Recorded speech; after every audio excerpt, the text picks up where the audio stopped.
Assalamualaikum warahmatullahi wabarakatuh. Perkenalkan, nama saya Muhammad Nafi Fatur Rahman Sulistiono dari kelas SI 4501 dengan NIM 120 22 101 40. Di sini saya akan menjelaskan tentang tauhid, ma'rifat dan takdir. Di sini saya sudah menyiapkan konsep penjelasan yang dimulai dari penjelasan tauhid, ma'rifatullah, ma'rifatul rasul dan takdir. Yang pertama adalah tauhid. Di dalam konsep khilafah fil ard, Allah memilih manusia menjadi khalifah di dunia yang mengemban misi untuk mengelola bumi sebesar-besarnya untuk kesejahteraan umat manusia sebagai bekal beribadah kepada Allah Subhanahu wa taala. Berasal dari kata wahada yuwahidu tauhid dan yang berarti mengesahkan. Lawan kata dari tauhid sendiri adalah asyirk atau syirik yang biasa kita dengar, yaitu yang berarti menyekutukan. Tauhid dikonklusikan dalam kalimat yang sederhana serta mudah diucapkan, yakni La ilaha illallah, yang artinya adalah tiada Tuhan yang berhak disembah kecuali Allah. Kegunaan tauhid adalah untuk mengaplikasikan tauhid di kehidupan kita sehari-hari. Jadi kita tidak hanya menghafal La ilaha illallah saja, akan tetapi sungguhlah penting bagi kita untuk untuk mengaplikasikan tauhid ini ke dalam kehidupan kita.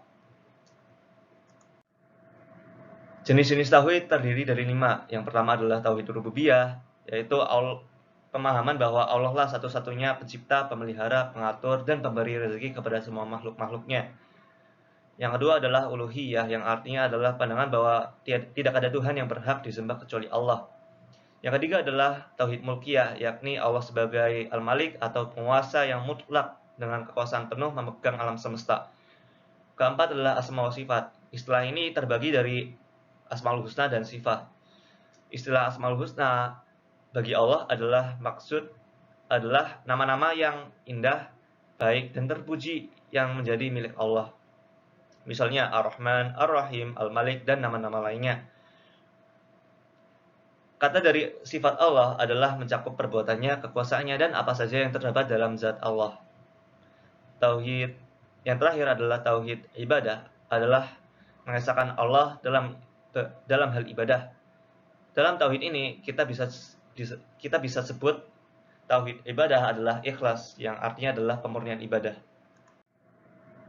Urgensi ini sebagaimana yang diungkapkan oleh Imam Ibnu Qayyim radhiyallahu anhu di dalam kitab Al-Fawaid, dalam ma'rifah yang benar, yaitu pengenalan yang dapat menimbulkan perasaan malu pertama, kecintaan, ketertarikan hati, kerinduan yang dalam, taubat, kedekatan, dan hanya berharap kepada Allah saja.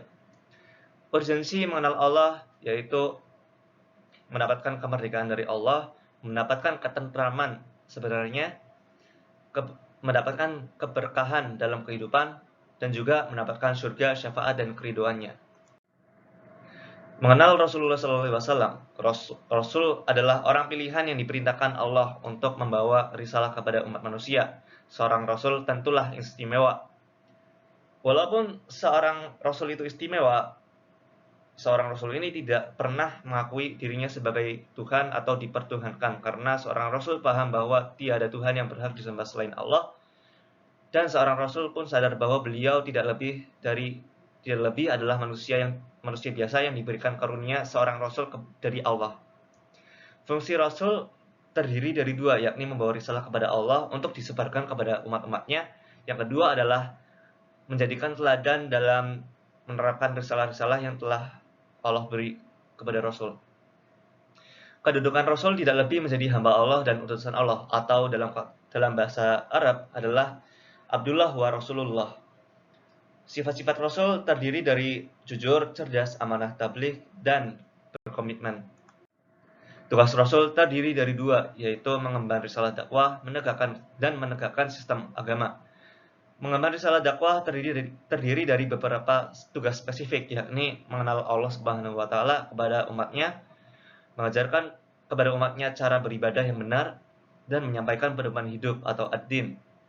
Di sisi lain, dalam menegakkan sistem agama, Rasulullah diberi amanah untuk menegakkan khilafah, melatih umat untuk memimpin dan mengawal sistem agama, serta melatih generasi berikutnya dengan edukasi yang diberikan oleh Rasulullah langsung. Konsep takdir terdiri dari 3. Yang pertama adalah iman dan takdir.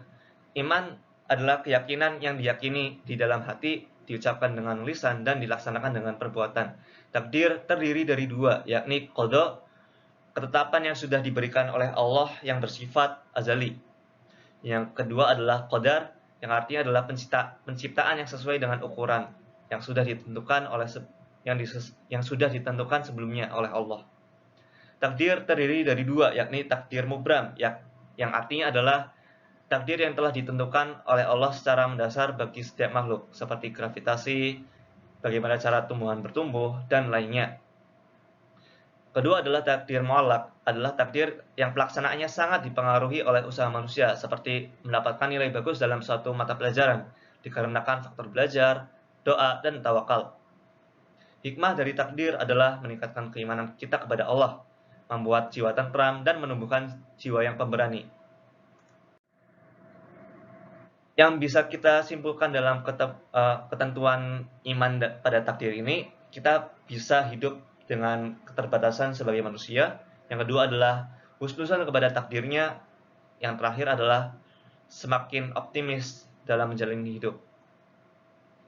Cukup sekian penjelasan dari saya, kurang lebihnya mohon maaf. Jazakumullah khairan katsiran. Wassalamualaikum warahmatullahi wabarakatuh.